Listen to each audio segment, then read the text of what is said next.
cordiales desde la redacción de 65 y más.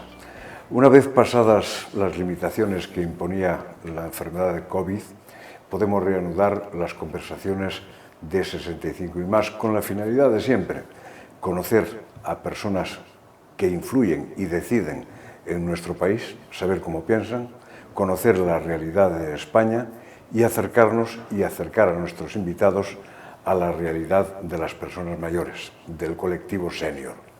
Hoy tenemos la fortuna de poder hablar con el presidente de la Junta de Andalucía y candidato a la presidencia de la Junta de Andalucía, don Juan Manuel Moreno Bonilla. Muy buenos días. Muy buenos días, Fernando. Un placer estar contigo. Muchas gracias. Estamos celebrando esta conversación a 40 días de las elecciones. Y usted, la gente le mira como si dependiera de usted el futuro de España. Bueno, eso es una carga extraordinaria de responsabilidad que ahora mismo yo noto, ¿no? Pero hay que tener en cuenta que estas elecciones son autonómicas, su naturaleza son una naturaleza autonómica en Andalucía, para Andalucía y por Andalucía. Y lo que debatimos aquí es nuestro modelo de sanidad, de educación, nuestro balance de gestión frente al pasado y frente al futuro, ¿no? Y eso es lo que debe ser esta elección, y básicamente yo me voy a esforzar para que hablemos de Andalucía, de los problemas, de los anhelos, de los deseos, de los objetivos de Andalucía. Ahora, hay que tener en cuenta que en el contexto actual político que vivimos, dado el peso demográfico que tiene Andalucía, con más de 8,5 millones de habitantes, y dado también el carácter simbólico como comunidad casi con el monopolio del poder del Partido Socialista, es verdad que el resultado de Andalucía condicionará evidentemente el futuro y el porvenir del señor Sánchez en la Moncloa. Cuando un presidente se enfrenta al desafío de la renovación, ¿qué siente humanamente por dentro? Es algo que me interesa personalmente. Pues siente mucha responsabilidad, es como un examen, ¿no? Al final es un examen prácticamente a toda tu trayectoria, no solamente el balance de gestión de unos años, sino prácticamente a toda tu trayectoria pública. Y te inundan los miedos también, a veces tiene uno pues, miedo, tiene duda, tiene incertidumbre, y todo ese tipo de cosas pues, te genera mucha responsabilidad y algunas veces incluso un poquito de ansiedad. Pero al mismo tiempo, cuando uno cree que ha hecho todo lo correcto, que ha hecho hasta donde uno puede llegar, de la manera que mejor ha sabido hacerla, pues uno tiene la conciencia tranquila y por tanto dice, oye, me ha tocado una pandemia, 2 años muy complicados, donde la economía ha caído 2 dígitos del PIB y a pesar de eso Andalucía hoy es la comunidad que más empleo crea, una comunidad que crece por encima de la media de España, pues creo que razonablemente hemos hecho las cosas pues razonablemente bien, como diría tu paisano Mariano Rajoy. Así que bueno, mucha responsabilidad, como digo, muchas expectativas puestas en el resultado andaluz, pero al mismo tiempo mucha ilusión por seguir trabajando por los andaluces. El 1 de diciembre de 2018 obtuvo 26 escaños. Correcto. En el día que estamos hablando, Antena 3 difundió una encuesta que le da 48, 49 escaños. Es prácticamente duplicar los resultados anteriores. ¿Le ha dado usted la vuelta al mapa político andaluz? Bueno, yo creo que lo que sí hemos conseguido ha sido quitar el miedo que había en una parte de la sociedad andaluza hacia lo que representaba el Partido Popular, ¿no? Durante demasiados años el gobierno imperante, el Partido Socialista, trasladó a la opinión pública, a una parte de la opinión pública andaluza, que si algún día asumíamos la responsabilidad del poder, que íbamos a limitar los servicios públicos esenciales como la educación, la sanidad, la dependencia. Bueno, todo eso no ha ocurrido y además no solo no ha ocurrido, sino que hemos sido por primera vez en la historia los que hemos invertido el 5% de nuestro Producto Interior Bruto, de nuestra riqueza en educación, o el 7% en sanidad, ¿no? Mejorando mucho los resultados de épocas anteriores. Y todo eso ha hecho que una parte de la sociedad haya perdido el miedo, ¿no? El miedo a la alternancia, el miedo a que, oiga, no tiene por qué tener el monopolio del poder del Partido Socialista, pueden venir estos señores e incluso lo pueden hacer mejor.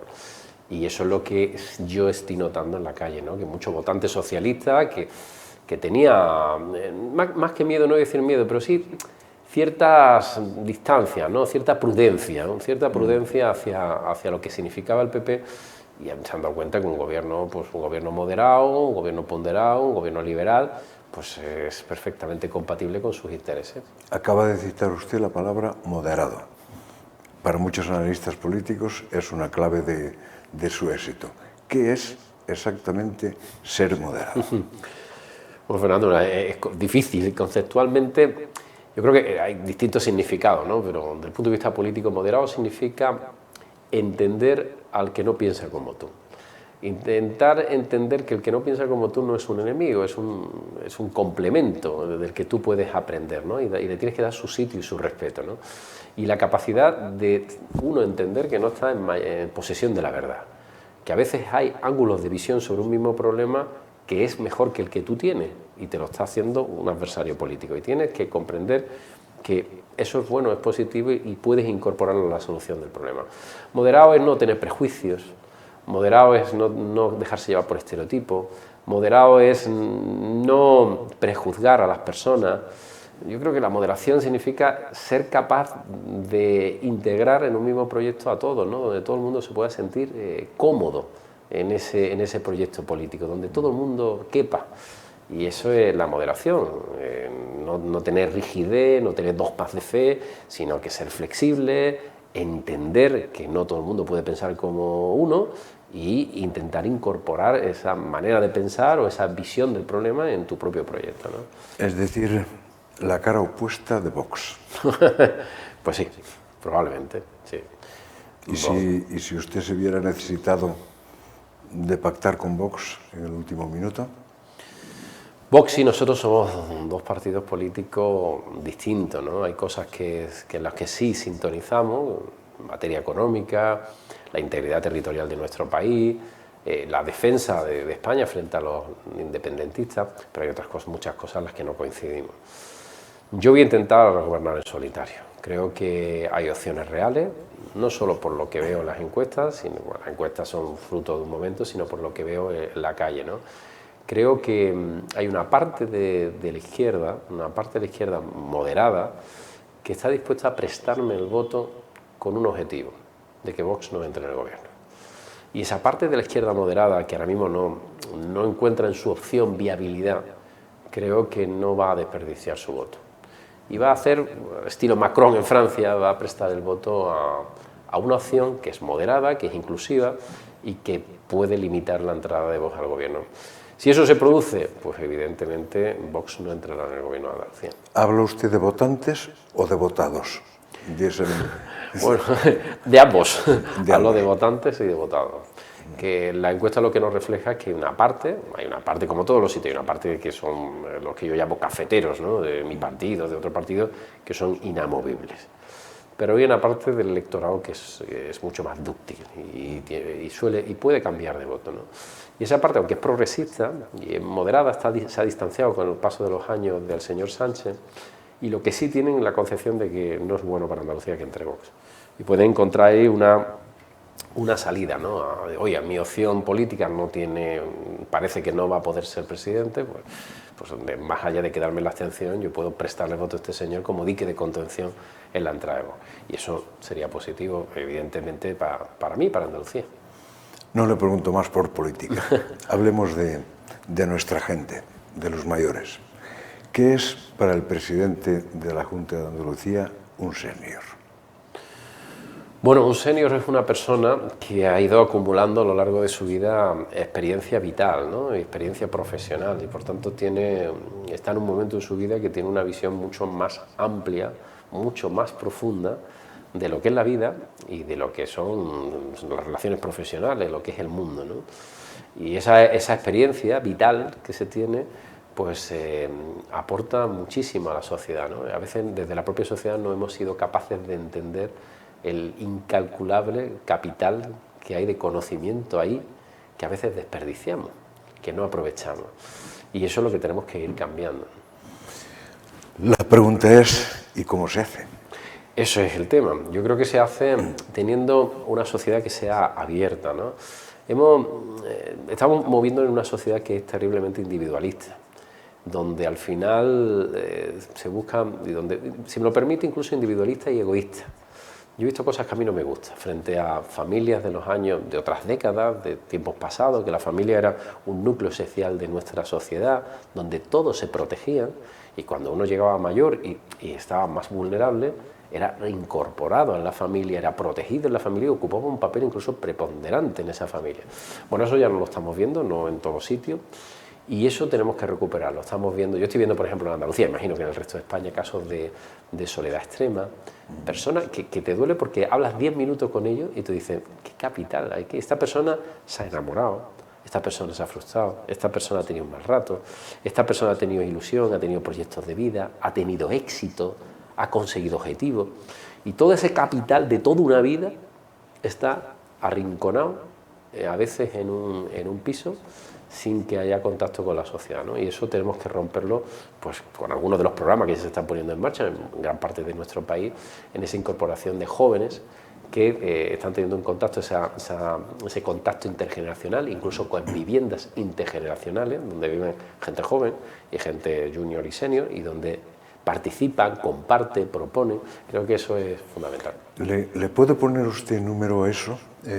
Concretamente, ¿cuánta gente vive en soledad en Andalucía? Soledad no deseada. Deseada, claro, hay una soledad que es deseada también. Sí. Bueno, pues en Andalucía se habla en torno a un 17% de la mayores, lo cual es una cifra muy alta. O sea, una cifra muy alta, porque eso estamos hablando de decenas de miles de personas, muchos de ellos, pues, sus parejas han fallecido y se encuentran solos, bien porque sus hijos pues, no tienen una buena relación con ellos, o voluntariamente no la quieren tener, o bien porque no tienen hijos, y entonces se quedan en un ámbito descolgado de la sociedad, ¿no? Y eso es terrible, eso es terrible. Yo he visitado algunos de ellos y al final esa sensación de sufrimiento que tiene, ¿no? Porque tú no es que estés en plenitud, es que tú tienes todo un recorrido vital. Es que hay mucha gente que piensa, ve a una persona con 80 y tantos y dice, esa persona ha sentido lo mismo que tú, ha tenido las mismas ilusiones, los mismos anhelos, las mismas frustraciones, pero con un aprendizaje vital, ¿no? Que te puede ser útil incluso a ti si te lo comenta, ¿no? Y desgraciadamente eso no hemos conseguido trasladarlo. Cuantifíqueme lo que está haciendo la Junta de Andalucía por ellos. Bueno, pues nosotros estamos dedicando muchos recursos a través de la Consejería de Igualdad y Servicios Sociales, especialmente, primero luchando contra esa soledad no deseada. Estamos haciendo nuevos proyectos de residencia, como el que vamos a hacer ahora en Montequinto, que es un espectáculo donde conviven, como decía, los juniors y los seniors, en un modelo de convivencia experimental muy interesante que está dando muy buenos frutos, y después ayudando también a las personas que tengan ese envejecimiento activo, ¿no? Ese envejecimiento que tiene que ser progresivo, ¿no? A no quedarse en un sofá, a no quedarse sentado, a aportar todo lo que tiene, a seguir aprendiendo, desde cursos de informática para todas esas personas que tristemente han sido apartados del mundo financiero, sobre todo y bancario, donde tenemos un serio problema que hay que resolver. Hemos llegado a un acuerdo con la entidad financiera, donde estamos dando, desde el punto de vista, estamos dando también de cocina, cursos de cocina, muchos hombres que se han quedado viudos, que no estaban acostumbrados a la cocina, y han encontrado un hobby, una manera, además, a mí alguno me ha dicho, oye, a mí esto me serena, me pongo aquí con los cacharros y tal, y han descubierto, digo, oye, yo no sabía que cocina era tan divertido, hasta incluso idiomas, fíjese. Entonces estamos ofreciendo un catálogo de servicios para que ese aprendizaje natural que tiene el ser humano durante toda su vida tiene curiosidad, y esa curiosidad es el motor de la vida. Y nosotros lo que animamos a nuestros mayores a que no pierdan esa curiosidad, a que sigan formando, a que sigan compartiendo, a que sigan proponiendo, a que sigan en definitiva en contacto directo con esa sociedad, esos cursos también que nos permite un envejecimiento activo y no un envejecimiento pasivo, como tristemente, pues desgraciadamente ha pasado en muchos sitios, ¿no? Sí. Le pido que se pronuncie sobre algunas de las quejas o problemas del sector. Se acaba de referir, por ejemplo, a la brecha tecnológica. ¿Qué piensa usted de las pensiones? ¿Deben subir de acuerdo con el IPC? Lo que está claro es las pensiones. Lo que está claro es que las pensiones es una deuda que tenemos toda la sociedad con ciudadanos que han contribuido a que otra generación pueda desarrollarse. Por lo tanto, es una deuda que tenemos que saldar. Nosotros tenemos que pagarle las pensiones que sean dignas al conjunto de todos los ciudadanos, sobre todo ciudadanos que han dado mucho. En el tema de las pensiones, es verdad que tenemos que buscar unas fórmulas que nos permitan mantenerlas en el tiempo. Ahora mismo el gran debate es hasta cuándo vamos a poder sostener las pensiones con una pirámide invertida desde el punto de vista de la natalidad, un país que se envejece de manera muy rápida, como es el caso de España, y donde desgraciadamente vamos a tener en un horizonte no muy lejano un problema de viabilidad de las pensiones. Yo sería partidario de, primero, despolitizar todo lo relacionado con las pensiones. Creo que el gran fracaso de España en muchas cosas, ¿no?, ha sido la politización excesiva de todo, ¿no? Aquí lo politizamos todo. Pero las pensiones son el presente de una parte importantísima de la población, de millones de personas, pero también es en nuestro futuro. Y tenemos que buscar esa fórmula para intentar hacerlas viables. Yo por eso opto porque busquemos una fórmula de mantener una reactivación y una digamos, alguna manera de actualización de las pensiones, pero siempre que sean viables, ¿no? Ahora me dicen a mí los economistas que, claro, con 2 dígitos de inflación es muy difícil hacer esa subida para millones de personas a la vez. Entonces quizás ahí habría que buscar una fórmula que aquellas pensiones que son más bajas, aquellas familias que lo tienen más vulnerable y lo tienen más difícil, tuvieran una subida, si cabe, un poquito más alta que el que sí tiene, o bien por patrimonio, o bien porque tiene una pensión más alta, o bien por familia disfruta, digamos, de un bienestar mayor. Tendremos que buscar una fórmula que equilibre, por así decirlo, sin perder justicia social y haciendo un esfuerzo el conjunto de la sociedad para mantenerla, porque eso sí que lo tenemos todos claro. Las pensiones son fundamentales, son capitales, no se pueden perder, y lo que tenemos que buscar es esa fórmula para que dentro de 10 años, si yo tengo la inmensa suerte de llegar a 67 años, pues yo me pueda jubilar y tener una pensión digna, que es lo que tenemos que buscar yo y otros muchos españoles y españolas, ¿no? Edadismo. ¿Cómo? Edadismo. Erradismo. Se lo traduzco. Hay una tendencia a primar a lo joven por el mero hecho de ser joven y de olvidarse de los mayores. ¿Había escuchado? Erradismo. No, me planteo qué pueden hacer los poderes públicos ante esa tendencia social que creo que se está corrigiendo. Por lo menos en la política parece que hay una tendencia ya a no primar tanto a lo joven como a la experiencia. Y no estoy pensando en nadie. Bueno, yo creo que el mundo del consumo, en general, ha primado a la juventud, a la frescura de la juventud, al colorido de la juventud, y ha ido junto a la cinematografía, a generar un icono, ¿no? Un icono de la juventud como el elemento fundamental, ¿no? Como la figura del éxito, ¿no? Un joven, una joven, es la figura del esplendor, de la proyección, de lo máximo. Hasta tal punto que hemos llegado y yo lo he visto en empresas cómo se han a veces sacrificado o se han marginado personas con una importante experiencia profesional en beneficio de ese supuesto joven que venía con una carga de vitalidad, de conocimientos superior. Eso ha pasado también en la política, como lo hemos visto recientemente. Y todos al final la conclusión a la que hemos llegado es que eso no funciona. No funciona. La juventud per se no es capaz de mejorar una sociedad o mejorar una empresa o mejorar un partido político. La juventud tiene valores muy importantes, porque es parte de esos cambios generacionales, de ese hilo conductor que tiene toda la sociedad. Pero le falta algo fundamental. El ímpetu que tiene una persona joven, esa frescura que tiene una persona joven, le hace falta el control, le hace falta la serenidad, le hace falta la experiencia.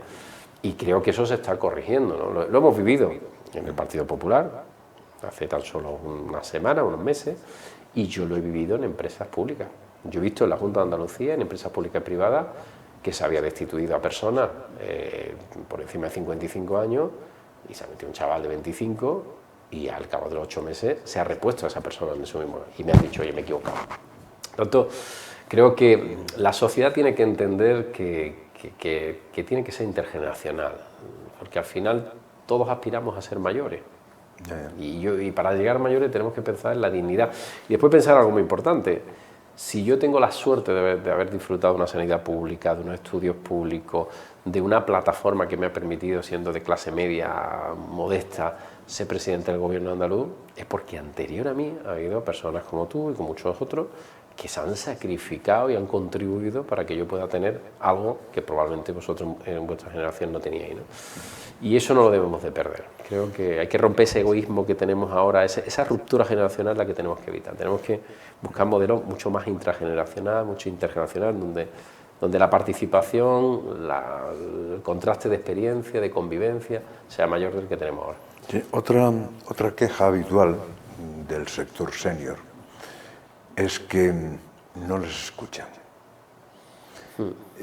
Recientemente tuvo que haber grandes movimientos de pensionistas, sí, para que se les escuchara, para que se les hiciera caso.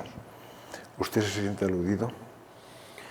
Pues probablemente tenga también mi parte de responsabilidad, también. Es verdad que en Andalucía también mantenemos una fluida relación con las asociaciones y colectivos de mayores, pero a veces no se le presta toda la atención que debiera. Y tenemos que darle una vuelta a eso. Porque al final, a veces parece que los mayores ya no están, como no están en la fuerza, digamos, laboral, por así decirlo, pues ya pierden protagonismo, ¿no?, en términos mediáticos, que ya no es una fuerza laboral importantísima, sino es más una economía pasiva. Y como es una economía pasiva, pues bueno, lo que digan, oye, que se conformen, ¿no? Pero se ha demostrado la enorme fuerza que tenéis. Lo hemos visto en las manifestaciones que ha habido, especialmente en el País Vasco, con las pensiones, que han hecho cambiar muchos criterios en materia de pensiones en el conjunto del país, y yo lo he visto también recientemente con las entidades financieras, donde se le ha doblado el brazo a muchos bancos muy poderosos que estaban descapitalizando entidades financieras en pueblos del interior de Andalucía y del resto de España, y donde condenaba a una parte de la sociedad a no poder operar por falta de conocimiento o de cercanía o de familiaridad con esos sistemas digitales, a operar con su banco. Yo creo que la fuerza de los seniors es una fuerza cada vez mayor, porque cuantitativamente, ya no solo cualitativamente, que tenéis mucha experiencia, mucho bagaje, sino cuantitativamente cada vez sois más. Sí. Con lo cual, quien quiera ser presidente de este país, de España, en un futuro, y no cuente con el voto de los seniors, lo va a tener muy difícil. Tengo por aquí unos datos. Los mayores de 55 años, usted tiene 52. 52. ¿Se considera senior o está en transición? En transición. En transición. Voy con los datos. Mayores de 55 años, en Andalucía, el 31,24% de la población. Según la Fundación Mafre, es la región con más votantes mayores de 55 años. Bueno, es la región con más votantes en general, con lo cual también de 55 años, 2,5 millones exactamente, o más o menos. El porcentaje de diputados, 28,70 diputados mayores de 55 años. ¿Le parece una proporción correcta? No, yo creo que no es correcta. Yo creo que no es correcto por una razón, porque la proporción poblacional de Andalucía no se tiene en cuenta con la proporción de diputados. Y volvemos otra vez en el Parlamento Nacional es peor, ¿eh? Sí, en el Parlamento no lo sabía. Bastante peor. De hecho, me estás abriendo los ojos, porque ese dato no lo conocía, es la primera vez que lo oigo, pero es un dato revelador y cuanto menos te hace reflexionar. Porque es verdad, volvemos a lo de antes, cuando queremos colocar un mensaje hacia la sociedad, es como si hay que buscar figuras nuevas, jóvenes, frescas, cuando tú tienes la experiencia de personas que han andado todo y que tienen un capital y un pozo, ¿no? Pues creo que a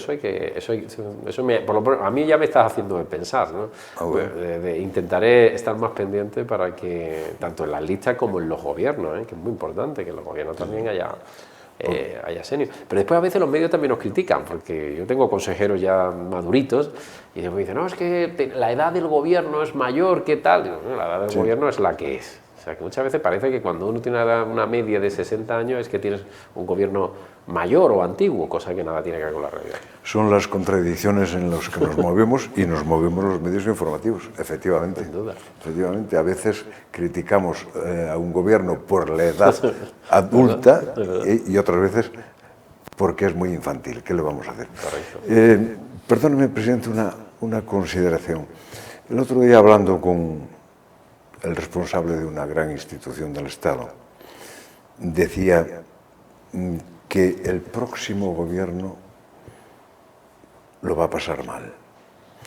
Lo va a pasar mal por las circunstancias económicas, por los ajustes que van a ser inevitables pues dentro de un par de años. ¿Por qué tienen ustedes tanto interés en gobernar si saben que lo van a pasar mal? Bueno, en mi tierra se diría porque tenemos una pedra, ¿no? Una pedraíta que se diría, ¿no? Que estamos un poco tocados.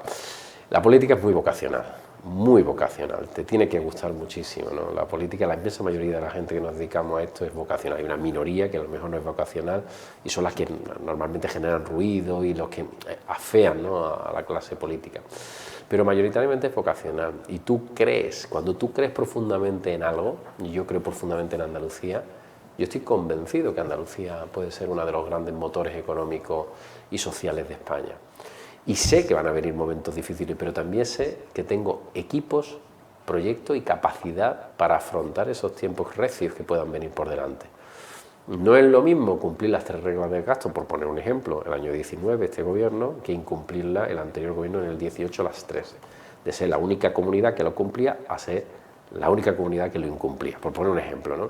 Al final, cuando la gestión es pragmatismo, es solvencia, es eficacia y es dedicación. Si tú tienes un equipo que es capaz de hacer eso, tú puedes soportar la tormenta mucho mejor que otra. Y por eso nos gusta, porque son retos a los que tienes que enfrentarte. Y yo aspiro a que esa mala situación que se prevé no sea tan mala y que hagamos todo lo que tenemos que hacer para evitar un temporal que se lleve por delante otra vez, servicios públicos, calidad de vida y en definitiva felicidad, porque cada vez que hay una crisis lo que se lleva por delante es la felicidad. Y la felicidad es un bien muy escaso que no hay que desaprovechar. Señor presidente, muchas gracias por sus palabras, por el examen que ha hecho de la realidad del país, por confesarnos sus proyectos y sus inquietudes y, como ya falta poco, mucha suerte. Muchísimas gracias, Fernando. Para mí es un honor esta entrevista con uno de los periodistas más sólidos y con más trayectoria que hay en España. Ya me ha levantado la moral. Muchísimas gracias. Gracias.